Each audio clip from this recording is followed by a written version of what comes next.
মার্কিন নৌবহরে পাল্টা হামলা, হরমুজ প্রণালী বন্ধের সিদ্ধান্ত তেহরানের। ইরানের পারমাণবিক স্থাপনায় হামলায় বাংলাদেশের উদ্বেগ। ডিবি কার্যালয়ের সাবেক CEC K M Nurul Huda কাজী হাবিবুল আওয়ালকে গ্রেফতারের খবর। আইন হাতে তুলে না নিতে অনুরোধ জানিয়ে সরকারের বিবৃতি। লন্ডনে ইউনুস তারেক বৈঠকে যুক্তরাষ্ট্রের স্বস্তি, নির্বাচনের সুবাতাস দেখছে দেশটি। মির্জা ফখরুলের সাথে মার্কিন চার্জ দ্য অ্যাফেয়ার্সের বৈঠক। নতুন দলগুলোর নিবন্ধনের হিড়িক, শাপলা প্রতীক চেয়ে এনসিপির আবেদন। প্রধানমন্ত্রী পদে কারো 10 বছরের বেশি না থাকায় ভিন্নমত বিএনপি সহ 3 দলের। শুধু শাসক পরিবর্তন নয়, ফ্যাসিবাদী কাঠামো বিলুপ্তি ছিল জুলাই অভ্যুত্থানের বড় লক্ষ্য, বলেছেন প্রধান উপদেষ্টা। দেখছিলেন ক্রাউন 7 সংবাদ শিরোনাম। এবার যুক্তরাষ্ট্রের নৌবহরে হামলা চালিয়েছে ইরান। ইরানের পারমাণবিক স্থাপনায় যুক্তরাষ্ট্রের হামলার পর এই পাল্টা হামলা চালানো হয়। একই সঙ্গে হরমুজ প্রণালী বন্ধ করে দেওয়ার সিদ্ধান্তে অনুমোদন দিয়েছে ইরানের পার্লামেন্ট মজলিস। দেশটির পররাষ্ট্রমন্ত্রী বলেছেন, ইসরায়েলের পর যুক্তরাষ্ট্র হামলা চালিয়ে আলোচনাকে ভেস্তে দিয়েছে।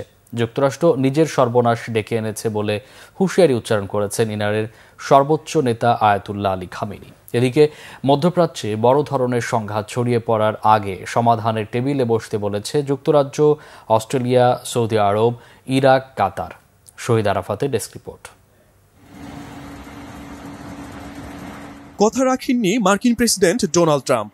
ইরান ইসরায়েল সংঘাত 2 সপ্তাহ সময় নিয়ে পর্যবেক্ষণ করবেন, এমন কথা জানিয়ে হঠাৎ ইরানের ফোর্দো, নাতানজ ও ইস্পাহান পারমাণবিক কেন্দ্রে হামলা চালিয়েছেন। জবাবে ইসরায়েল ও যুক্তরাষ্ট্রের নৌবহর লক্ষ্য করে পাল্টা হামলা চালিয়েছে ইরান। তেল আবিবের বেনগুরিয়ন বিমানবন্দর, জৈবিক গবেষণাগার সহ একাধিক গুরুত্বপূর্ণ অবস্থানে অন্তত 30টি মিসাইল হামলা চালিয়েছে তেহরান। হামলায় ক্ষতিগ্রস্ত মার্কিন নৌবহরটির অবস্থান বাহরাইনে। ইরানের পারমাণবিক স্থাপনায় হামলাকে সফল বলে দাবি করেছেন মার্কিন প্রেসিডেন্ট ডোনাল্ড ট্রাম্প। ফোর্দো পারমাণবিক স্থাপনায় 12টি বাংকার ব্লাস্টার বোমা ফেলার দাবি করেছে ওয়াশিংটন। মার্কিন নৌবাহিনীর সাবমেরিন থেকে 30টি TLAM ক্রুজ মিসাইলও ছোড়া হয়েছে ইরানের নাতানজ আর ইস্পাহান পারমাণবিক স্থাপনায়। এজন্য ট্রাম্পকে অভিনন্দন জানিয়েছেন ইসরায়েলের প্রধানমন্ত্রী বেনিয়ামিন নেতানিয়াহু। ইরান জানিয়েছে, এমন পরিস্থিতির আশঙ্কায় আগেই পারমাণবিক উপকরণ সরিয়ে নেওয়া হয়। আন্তর্জাতিক পারমাণবিক শক্তি সংস্থা বলেছে, ইরানের 3টি পারমাণবিক স্থাপনায় যুক্তরাষ্ট্র হামলা চালানোর পরও আশেপাশের এলাকায় তেজস্ক্রিয়তার মাত্রা বৃদ্ধির তথ্য পাওয়া যায়নি। এ বিষয়ে সোমবার বিশেষ বৈঠকে বসবে সংস্থাটি। এদিকে যুক্তরাষ্ট্রের হামলায় গভীর উদ্বেগ জানিয়েছে জাতিসংঘ, Russia, Bharat, Australia, Venezuela, Saudi Arab, Qatar, Kuwait সহ অনেক দেশ। পারমাণবিক স্থাপনায় হামলায় নিন্দাও জানিয়েছে অনেকে। দ্রুত সমাধানের পথে যুক্তরাষ্ট্র ও ইরানকে আলোচনায় বসতে বলেছেন বিশ্ব নেতারা। এখনই সমাধান না করলে মধ্যপ্রাচ্যে বড় ধরনের সংঘাত ছড়িয়ে পড়বে, বহু মানুষ হতাহত হবে বলেও সতর্কতা তাদের। আলোচনার আহ্বানে ইরানের পররাষ্ট্রমন্ত্রী আব্বাস আরাগচি যুক্তরাষ্ট্রের সমালোচনা করেছেন। আরাগচি বলছেন, পারমাণবিক কর্মসূচি নিয়ে সমস্ত আলোচনা ভেস্তে দিয়েছে ওয়াশিংটন। ইসরায়েলের হামলার পর ইউরোপীয় নেতাদের আহ্বানে সাড়া দেয় ইরান। তারপর যুক্তরাষ্ট্রের হামলার পর তার সমস্তটাই পণ্ড হয়ে গেছে বলে মন্তব্য করেন ইরানের পররাষ্ট্রমন্ত্রী। এই পরিস্থিতিতে ইরানের পক্ষ থেকে একের পর এক পাল্টা হামলার হুঁশিয়ারি উচ্চারণ হচ্ছে। ইসরায়েল ও যুক্তরাষ্ট্রকে এক চুলো ছাড় দিতে নারাজ ইরান। দেশটির সর্বোচ্চ নেতা আয়াতুল্লাহ আলী খামেনি বলেন, সংঘাতে জড়িয়ে নিজের সর্বনাশ ডেকে এনেছে যুক্তরাষ্ট্র। এতে ইরানের তুলনায় যুক্তরাষ্ট্রের ক্ষতি বহুগুণ হবে বলেও সতর্ক করেন তিনি। শহীদ আরাফাত, বাংলাভিশন নিউজ ডেস্ক। ইরানের পারমাণবিক স্থাপনায় হামলায় উদ্বেগ প্রকাশ করেছে বাংলাদেশ। এটি নাজুক পরিস্থিতিকে আরও জটিল করে তুলছে বলে মনে করছে ঢাকা। সরকারের এই অবস্থান জানিয়ে শান্তিপূর্ণ আলোচনার মাধ্যমে সমাধানের তাগিদ দিয়েছে পররাষ্ট্র মন্ত্রণালয়। মুখপাত্র শাহ আসিফুর রহমান জানিয়েছেন, দেশটিতে আটকে পড়াদের প্রথম দলটি আগামী সপ্তাহে ঢাকা পৌঁছাবে। রিপোর্ট করছেন ইমরুল কায়েস। ইরান ইসরায়েল যুদ্ধে নতুন মাত্রা যোগ করেছে যুক্তরাষ্ট্রের হামলা। শনিবার ইরানের 3টি পরমাণু কেন্দ্রে হামলার মধ্য দিয়ে এ যুদ্ধে আনুষ্ঠানিকভাবে যুক্ত হল যুক্তরাষ্ট্র। ট্রাম্প প্রশাসনের এই হামলায় শঙ্কিত সারা বিশ্ব। ইরানে যুক্তরাষ্ট্রের হামলার বিষয়টি নিয়ে উদ্বেগ প্রকাশ করেছে পররাষ্ট্র মন্ত্রণালয়। বাংলাদেশ ইসলামী প্রজাতন্ত্র ইরানের পারমাণবিক স্থাপনাগুলোতে সাম্প্রতিক হামলার ঘটনায় গভীর উদ্বেগ প্রকাশ করছে। বাংলাদেশ সকল পক্ষকে সর্বোচ্চ সংযম প্রদর্শনের আহ্বান জানাচ্ছে এবং আঞ্চলিক উত্তেজনা বাড়তে পারে এমন যে কোনো পদক্ষেপ থেকে বিরত থাকতে অনুরোধ করছে। বৈধ অবৈধ মিলে ইরানে 10 থেকে 12 হাজার বাংলাদেশি আছে। এদের মধ্যে তেহরানে 400 জনের মতো। সরকারি ব্যবস্থাপনায় ফিরতে আগ্রহীদের তুরস্ক অথবা পাকিস্তান হয়ে ফেরানোর উদ্যোগ নেবে সরকার। ইরানে উদ্ভূত যুদ্ধ পরিস্থিতিতে সেখানে বসবাসরত বাংলাদেশে ফিরতে ইচ্ছুক সকল বাংলাদেশি নাগরিকদের দেশে প্রত্যাবর্তনের প্রয়োজনীয় প্রক্রিয়া বাংলাদেশ সরকার শুরু করেছে। ইরানের পার্শ্ববর্তী দেশসমূহের সহযোগিতায় এই প্রত্যাবর্তন প্রক্রিয়াটি সম্পন্ন করা হবে। পররাষ্ট্র মন্ত্রণালয় প্রত্যাশা করছে প্রত্যাশীদের প্রথম দলটি আগামী সপ্তাহেই বাংলাদেশে পৌঁছাবে। এ প্রেক্ষিতে দেশে প্রত্যাবর্তনে আগ্রহী সকল বাংলাদেশি নাগরিকগণকে তাদের নাম, ঠিকানা এবং অন্যান্য প্রয়োজনীয় তথ্যসহ তেহরানস্থ বাংলাদেশ দূতাবাসের মাধ্যমে রেজিস্ট্রেশনের জন্য অনুরোধ করা যাচ্ছে। প্রথম পর্যায়ে শখানেক বাংলাদেশি ফিরছেন যুদ্ধবিধ্বস্ত ইরান থেকে। ইমরুল কায়েস, বাংলাভিশন, ঢাকা। সাবেক প্রধান নির্বাচন কমিশনার কে এম নুরুল হুদাকে গ্রেফতারের পর রাখা হয়েছে ডিবি কার্যালয়ে। এদিকে সাবেক প্রধান নির্বাচন কমিশনার হাবিবুল আওয়ালকেও গ্রেফতার করেছে পুলিশ। রবিবার সন্ধ্যায় সাবেক প্রধান নির্বাচন কমিশনার কে এম নুরুল হুদাকে পুলিশের হাতে তুলে দেয় স্থানীয় মানুষ। রাজধানীর উত্তরা পশ্চিম থানা এলাকা থেকে গ্রেফতারের পর তাকে ডিবি কার্যালয়ে নেওয়া হয়। পুলিশ জানায় সাবেক সিইসিকে নিরাপত্তার জন্য ডিবি হেফাজতে রাখা হয়েছে। এর আগে সকালে কে এম নুরুল হুদা সহ 24 জনের বিরুদ্ধে মামলা করে বিএনপি। আওয়ামী লীগের আমলে অনুষ্ঠিত 3টি জাতীয় নির্বাচনে অনিয়ম কারচুপির অভিযোগে সাবেক প্রধানমন্ত্রী শেখ হাসিনা ও সাবেক 3 প্রধান নির্বাচন কমিশনকে আসামি করে এই মামলা করে বিএনপি। এদিকে রাতে আরেক প্রধান নির্বাচন কমিশনার কাজী হাবিবুল আওয়ালকে গ্রেফতার করেছে পুলিশ। তাকে ডিবি কার্যালয়ে নেওয়া হচ্ছে বলে খবর রয়েছে। মব সৃষ্টি করে উশৃঙ্খল পরিস্থিতি সৃষ্টিকারী সকলকে চিহ্নিত করে আইনশৃঙ্খলা বাহিনী উপযুক্ত ব্যবস্থা গ্রহণ করবে এমন বিবৃতি দিয়েছে অন্তর্বর্তীকালীন সরকার। রবিবার রাতে পাঠানো বিবৃতিতে এই তথ্য জানানো হয়। এতে বলা হয় 22 জুন সাবেক প্রধান নির্বাচন কমিশনার নুরুল হুদাকে একটি সুনির্দিষ্ট মামলায় রাজধানীর উত্তরা থানা পুলিশ গ্রেফতার করেছে। এ সময় মব কর্তৃক সৃষ্ট বিশৃঙ্খল পরিস্থিতি ও অভিযুক্তকে শারীরিকভাবে লাঞ্ছিত করার বিষয়টি সরকারের নজরে এসেছে বলে বিবৃতিতে জানানো হয়। এতে আইন নিজের হাতে তুলে না নেয়ার অনুরোধ জানায় অন্তর্বর্তী সরকার। অভিযুক্ত সকল ব্যক্তির বিচার দেশের আইন মেনে হবে এবং বিচারাধীন বিষয় ও ব্যক্তির ব্যাপারে আদালত সিদ্ধান্ত নেবে বলে জানানো হয় বিবৃতিতে। ন্যায় বিচার প্রতিষ্ঠার সংগ্রামে সকল নাগরিককে সহনশীল ভূমিকা পালনের জন্য অনুরোধ করা হয় অন্তর্বর্তী সরকারের এই বিবৃতিতে। লন্ডনে ডক্টর ইউনূসের সাথে বিএনপির ভারপ্রাপ্ত চেয়ারম্যান তারেক রহমানের বৈঠকে স্বস্তি জানিয়েছে যুক্তরাষ্ট্র। এর ফলে দেশে নির্বাচনের হাওয়া বইতে শুরু করেছে বলে মনে করে দেশটি। রবিবার সকালে বিএনপি মহাসচিবের সাথে বাংলাদেশে নিযুক্ত যুক্তরাষ্ট্রের চার্জ দ্য অ্যাফেয়ার্সের বৈঠক শেষে এক ব্রিফিংয়ে এই তথ্য জানান দলের স্থায়ী কমিটির সদস্য আমির খসরু মাহমুদ চৌধুরী। আহমেদ সারওয়ারের রিপোর্ট। রবিবার সকালে বিএনপি মহাসচিব মির্জা ফখরুল ইসলাম আলমগীরের সাথে সৌজন্য সাক্ষাৎ করতে গুলশান কার্যালয়ে যান ঢাকায় নিযুক্ত মার্কিন charge d' affaires Tracey Ann Jacobson. বৈঠকে দুই দেশের স্বার্থ সংশ্লিষ্ট বিষয় নিয়ে আলোচনা হয়। পরে এক ব্রিফিংয়ে দলের স্থায়ী কমিটির সদস্য আমির খসরু মাহমুদ চৌধুরী জানান ট্যারিফের বিষয়টি নিয়ে আলোচনা হয়েছে। এছাড়া বৈঠকে লন্ডন বৈঠক নিয়েও আলোচনা হয়েছে। বিএনপির পক্ষ থেকে আমাদের মতামত জানতে চেয়েছে ট্যারিফের ব্যাপারে, এবং আমরা এই ব্যাপারে সরকারের সাথে সহযোগিতা করে ট্যারিফের ব্যাপারে আমেরিকার সাথে যে ইস্যুটা আছে এটার একটা সলিউশন করা দরকার। এই আলাপটা হয়েছে, গুরুত্বপূর্ণ আলাপ এটা। স্বাভাবিকভাবে বাংলাদেশের নির্বাচন, আগামী দিনের নির্বাচন এবং এই ক্ষেত্রে আমাদের বিএনপির প্রস্তুতি সহ আমাদের মতামত এবং তারেক রহমান সাহেবের বৈঠকটা অ্যাপ্রিসিয়েট করা হয়েছে, যে লন্ডনে যে বৈঠকটা হয়েছে তারেক রহমান সাহেব এবং চিফ অ্যাডভাইজারের সাথে, সেই মিটিংয়ের গুরুত্ব তারাও অনুধাবন করতে পারছে এবং সেই মিটিংয়ের ফলে যে একটা বড় ধরনের দেশের মধ্যে একটা স্বস্তি আসছে এবং নির্বাচনমুখী হয়েছে সেটাও আলোচনায় আসছে। দলের স্থায়ী কমিটির সদস্য সালাউদ্দিন আহমেদ মনে করেন দেশে যদি উন্নত শিক্ষা ও গবেষণার সুযোগ পাওয়া যায় তাহলে আর মেধাবীরা দেশ ছাড়বে না। সকালে ডিপ্লোমা ইঞ্জিনিয়ার্স ইনস্টিটিউটে অর্পণ আলোক সংঘ আয়োজিত তারুণ্যের রাষ্ট্রচিন্তা নিয়ে এক আলোচনায় তিনি কথা বলেন।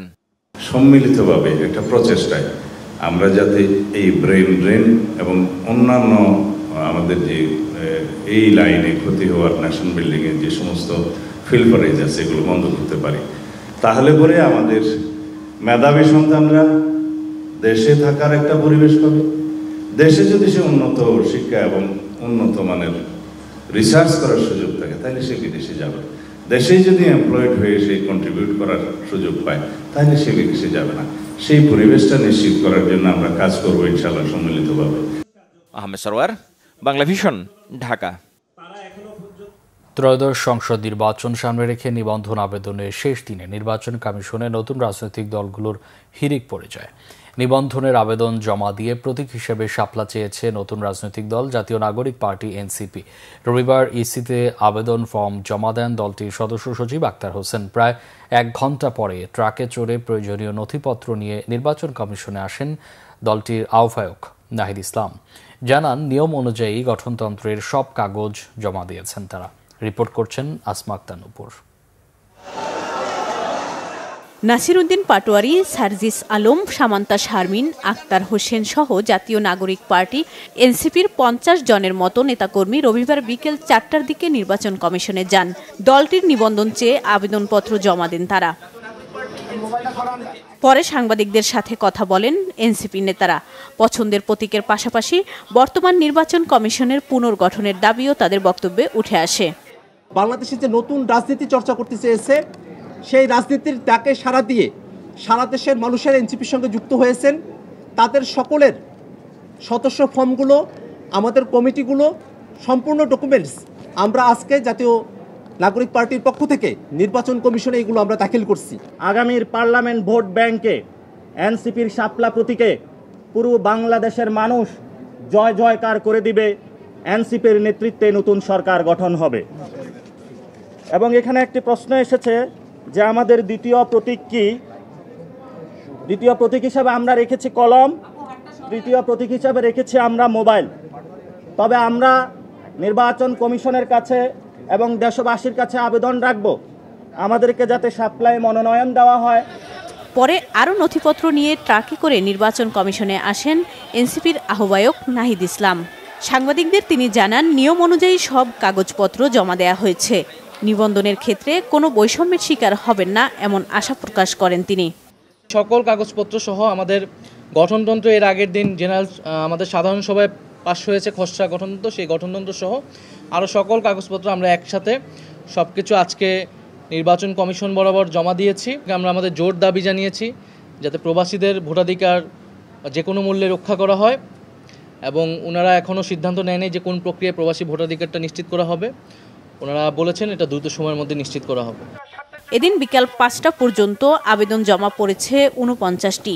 সব মিলিয়ে শতাধিক নতুন দল নিবন্ধন চেয়ে আবেদন করেছে নির্বাচন কমিশনে। এর মধ্যে রয়েছে জনতা পার্টি বাংলাদেশ, গণদল, বাংলাদেশ জনজোট পার্টি, বাংলাদেশ সমতা পার্টি, বাংলাদেশ সিটিজেন পার্টি, ইসলামী ঐক্যজোট, বাংলাদেশ ক্ষুদ্র নৃগোষ্ঠী ফেডারেশন, জাতীয় ন্যায় বিচার পার্টি এবং আমজনগণ পার্টি। আসমা আক্তার নূপুর, বাংলা ভিশন, ঢাকা। 10 বছরের বেশি কেউ প্রধানমন্ত্রী থাকতে পারবেন না। জাতীয় ঐকমত্য কমিশনের সভায় বেশিরভাগ দল এ বিষয়ে একমত হয়েছে। তবে ভিন্নমত রয়েছে বিএনপি সহ 3 দলের। বিএনপির স্থায়ী কমিটির সদস্য সালাউদ্দিন আহমেদ জানিয়েছেন, দলটির ফোরামে আলোচনার পর এ বিষয়ে সিদ্ধান্ত জানাবে তার দল। শুভ মাহফুজের রিপোর্ট। জুলাইয়ের মধ্যেই ঐকমত্যের মাধ্যমে জাতীয় সনদ তৈরি করতে দ্বিতীয় দফার আলোচনা করেছে জাতীয় ঐকমত্য কমিশন। রবিবার সকালে ফরেন সার্ভিস একাডেমিতে জাতীয় ঐকমত্য কমিশনের 5ম দিনের আলোচনায় যোগ দেয় বিএনপি, জামায়াতে ইসলামী ও এনসিপি সহ 30টি রাজনৈতিক দল। বেলা 11:30টায় শুরু হওয়া বৈঠক চলে বিকেল 5টা পর্যন্ত। দীর্ঘ আলোচনায় কোনো বিষয়ে ঐকমত্যে পৌঁছাতে পারেনি দলগুলো। বৈঠক শেষে কমিশনের সহসভাপতি অধ্যাপক আলী রিয়াদ জানান, প্রধানমন্ত্রীর মেয়াদ নিয়ে বিএনপি সহ 3 দল বাদে অন্যরা একমত হয়েছে। ভিন্ন ভিন্ন কারণে তাদের মতভিন্নতা আছে, সকলে একত্রে নয়, এটা মনে রাখবেন যে 3টি দলের অবস্থান 3 রকম এই বিষয়ে। প্রধানমন্ত্রীর মেয়াদ নিয়ে বেশিরভাগের এক বক্তব্য থাকলেও সংবিধানের মূলনীতি নিয়ে 2 মেরুতে রাজনৈতিক দলগুলো। বামজোট বিপ্লবী ওয়ার্কার্স পার্টি বলছে 72-এর সংবিধানের মূলনীতিকে বহাল রাখতে হবে। বাংলাদেশের গঠনকালে যে মৌলিক ঐক্য তৈরি হয়েছে তাকে রেখে আমাদের বাকি মূলনীতি বিবেচনা করতে হবে। সংবিধানের মূল নীতিমালার ব্যাপারে বাস্তবে যে সিদ্ধান্তই হোক না কেন, দলগুলো এই ব্যাপারে সাধারণ একটা ঐক্যমতের জায়গায় এসছেন যে সেখানে সাম্য, মানবিক মর্যাদা, সামাজিক ন্যায় বিচার, গণতন্ত্রটা সেখানে উল্লেখিত হবে। নাগরিক অধিকার, ধর্মীয় অধিকার রক্ষার জন্য আরো কোনো শব্দ যুক্ত করা দরকার, আমরা রাজি আছি, তাতে আমাদের আপত্তি নাই। কিন্তু 4 মূলনীতি বাদ দিয়ে অন্য কিছু আমরা গ্রহণ করতে পারি না, কারণ এটা বাংলাদেশের মূল ভিত্তি। বিএনপি জামাত পঞ্চম সংশোধনীর বিসমিল্লাহ এবং আল্লাহর উপর পূর্ণ আস্থা ও বিশ্বাসে ফিরে যাওয়ার দাবি জানিয়েছে। 72-এর মূলনীতি নিয়ে আপত্তি এনসিপিরও। যে আমরা 4টি মূলনীতি, 72-এর 4টি মূলনীতি আমরা বাতিল চাই। বাকি মূলনীতির ক্ষেত্রে আমরা ওপেন আছি। আমরা সেই ক্ষেত্রে ধর্মনিরপেক্ষতার পরবর্তী বদলে যদি অন্য কোনো শব্দ এখানে আনা হয় কিংবা অন্য কোনো মূলনীতির ব্যাপারে আমরা এখানে ওপেন আছি। কিন্তু আমাদের মূল পয়েন্ট হচ্ছে 4টি মূলনীতি 72-এর এগুলো বাদ দিতে হবে। 5th অ্যামেন্ডমেন্ট যেটা শহীদ প্রেসিডেন্ট জিয়াউর রহমানের সময় হয়েছিল অ্যামেন্ডেড, যেখানে বিসমিল্লাহির রহমানির রহিম ছিল, আল্লাহর উপরে বিশ্বাস এবং পূর্ণ আস্থা এগুলা ছিল, সেইটার সাথে এই নতুন 4টি পয়েন্ট এখানে যোগ করার ব্যাপারে, প্রতিস্থাপন করার ব্যাপারে আমরা একমত হয়েছি। পঞ্চম সংশোধনীতে যেভাবে গৃহীত হয়েছে সেই জায়গায় আছি। ওখানে বিসমিল্লাহির রহমানির রহিম আছে, ওখানে মহান আল্লাহর উপর আস্থা এবং বিশ্বাস আছে, ওখানে ধর্মনিরপেক্ষতা নেই। আমরা সেই প্রস্তাবনার বিষয় এখানে আসছে না, তারপরে এটা প্রস্তাবনারও কিন্তু অংশ বললাম। রাষ্ট্র পরিচালনা মূলনীতির মধ্যেও এগুলো এসছে। তো সুতরাং আমরা পঞ্চম সংশোধনীতে গৃহীত সেই সমস্ত প্রস্তাবের সাথে একমত। 2 দিন বিরতির পর বুধবার আবারও রাজনৈতিক দলগুলোর সাথে বৈঠকে বসবে জাতীয় ঐকমত্য কমিশন। এর মধ্যে দলগুলো নিজেদের দলীয় ফোরামে আলোচনা করবে। শুভ মাহফুজ, বাংলা ভিশন, ঢাকা। প্রধান উপদেষ্টা ডক্টর মোহাম্মদ ইউনূস বলেছেন, জুলাই অভ্যুত্থান শুধু শাসক পরিবর্তনের জন্য হয়নি, ফ্যাসিবাদী কাঠামো বিলুপ্তিই ছিল বড় লক্ষ্য। তিনি বলেন, গণহত্যাকারীদের বিচারের দাবিতে জাতীয় ঐক্যবদ্ধ। রাজধানীর একটি হোটেলে বিচার বিভাগের স্বাধীনতা বিষয়ক আন্তর্জাতিক সেমিনারে প্রধান উপদেষ্টা আশ্বাস দেন, বিচার বিভাগের জন্য আলাদা সচিবালয় বাস্তবায়নে দৃঢ় প্রতিজ্ঞ তার সরকার। Report Syed Abdul মুহিতের।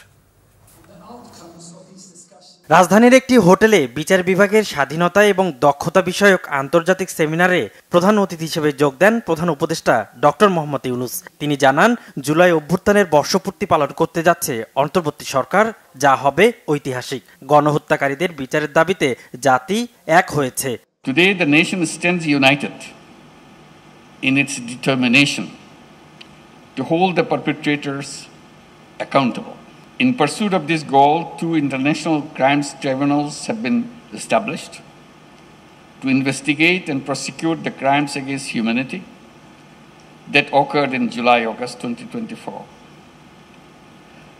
These tribunals are functioning with full independence, impartiality, and in compliance with due process.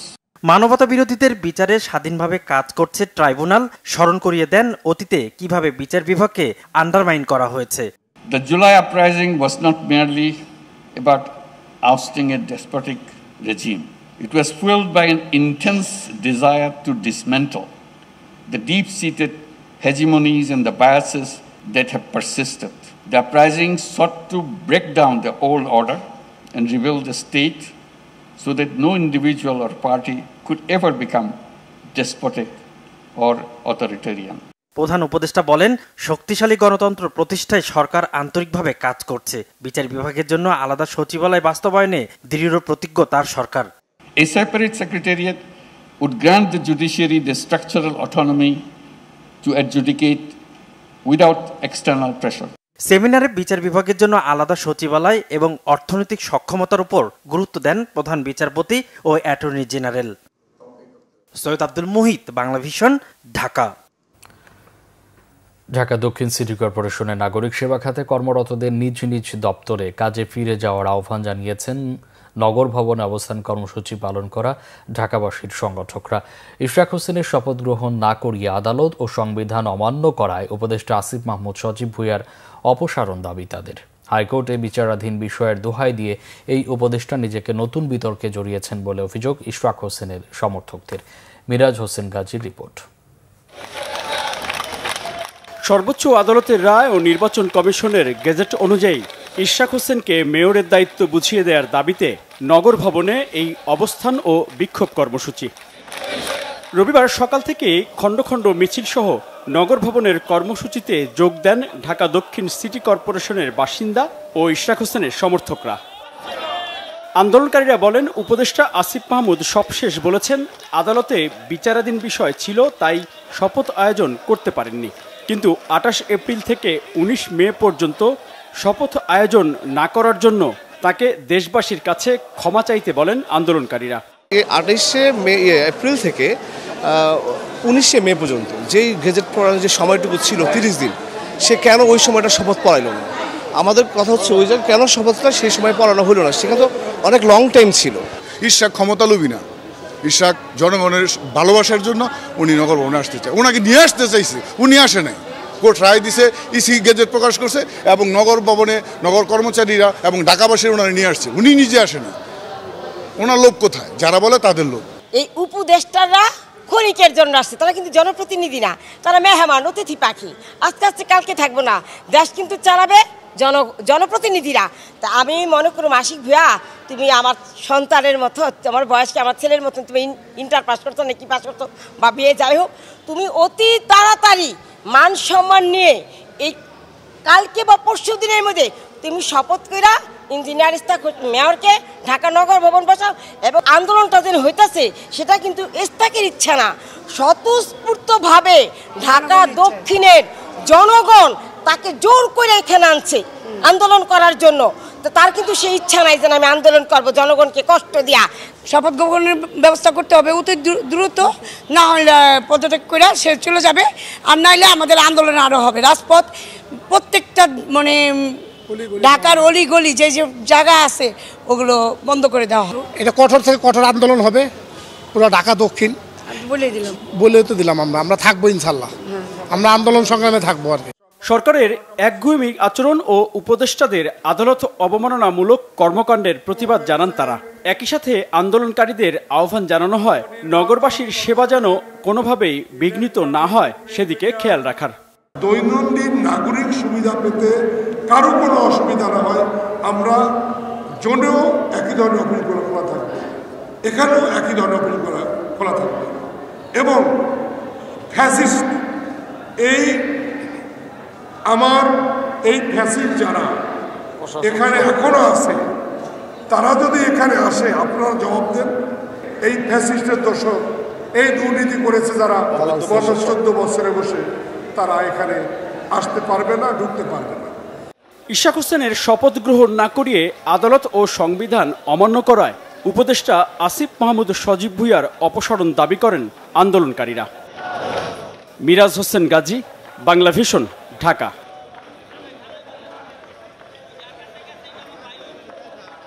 বড় কোনো পরিবর্তন ছাড়াই আজ পাশ হল 2025-26 অর্থ বছরের জাতীয় বাজেট। 7,90,000 কোটি টাকার প্রস্তাবিত এই বাজেট অনুমোদন দিয়েছে উপদেষ্টা পরিষদ। সংশোধিত প্রস্তাবনায় প্রত্যাহার করা হয়েছে কালো টাকা সাদা করার অবারিত সুযোগ। রবিবার প্রধান উপদেষ্টা অধ্যাপক ডক্টর মোহাম্মদ ইউনূসের সভাপতিত্বে অনুষ্ঠিত উপদেষ্টা পরিষদের বৈঠকে এই বাজেট অনুমোদন দেওয়া হয়। উপদেষ্টা পরিষদের অনুমোদন অনুযায়ী রাষ্ট্রপতির অধ্যাদেশ গেজেট আকারে জারির মাধ্যমে আগামী 1 জুলাই থেকে কার্যকর করা হবে নতুন বাজেট। জুলাই অভ্যুত্থানে বদলে যাওয়া ভিন্ন বাস্তবতায় এবার সংসদের বাইরে টেলিভিশনে বাজেট পেশ করেন অর্থ উপদেষ্টা সালেউদ্দিন আহমেদ। প্রস্তাবিত বাজেটের উপর ওয়েবসাইটের মাধ্যমে 19 জুন পর্যন্ত নাগরিকদের মতামত গ্রহণ করে অর্থ মন্ত্রণালয়। তবে সংসদ না থাকায় প্রস্তাবিত বাজেট নিয়ে এবার তেমন আলোচনা হয়নি। শুধু কালো টাকা সাদা করার সুযোগ দেওয়ার ব্যাপারে সমালোচনার মুখে সেই সিদ্ধান্ত থেকে সরে গেছে সরকার। তবে শেষ পর্যন্ত পরিবর্তন কতটা আসছে তা অর্থ অধ্যাদেশের গেজেটে পরিষ্কার করা হবে। এদিন উপদেষ্টা পরিষদে চলতি 2024-25 অর্থ বছরের সম্পূরক বাজেট পাশ করা হয়। দেশে করোনা ভাইরাসে আক্রান্ত হয়ে গত 24 ঘন্টায় 5 জনের মৃত্যু হয়েছে। রবিবার স্বাস্থ্য অধিদপ্তরের করোনা বিষয়ক নিয়মিত সংবাদ বিজ্ঞপ্তিতে এই তথ্য জানানো হয়। বিজ্ঞপ্তিতে জানানো হয়, সারা দেশে গত 24 ঘন্টায় 621টি নমুনা পরীক্ষায় 36 জনের করোনা শনাক্ত হয়। 24 ঘন্টায় করোনায় মারা যাওয়া 4 জনই পুরুষ, বাকি 1 জন নারী। তাদের মধ্যে চট্টগ্রামে 3 জন, ঢাকা ও রাজশাহীতে 1 জন করে মারা যান। চলতি বছরের 1 জানুয়ারি থেকে 22 জুন পর্যন্ত 5,598 জনের নমুনা পরীক্ষা করে 433 জনের শরীরে করোনা ভাইরাস পাওয়া গেছে। এ সময় করোনায় আক্রান্ত হয়ে মারা গেছেন 16 জন।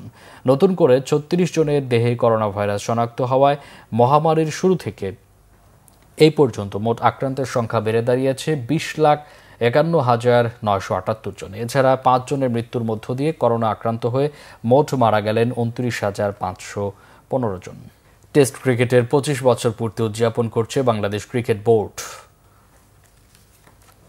এ উপলক্ষে দেশের 7টি বিভাগে অনূর্ধ্ব-12 6A সাইড ক্রিকেট উৎসব শুরু করেছে বিসিবি।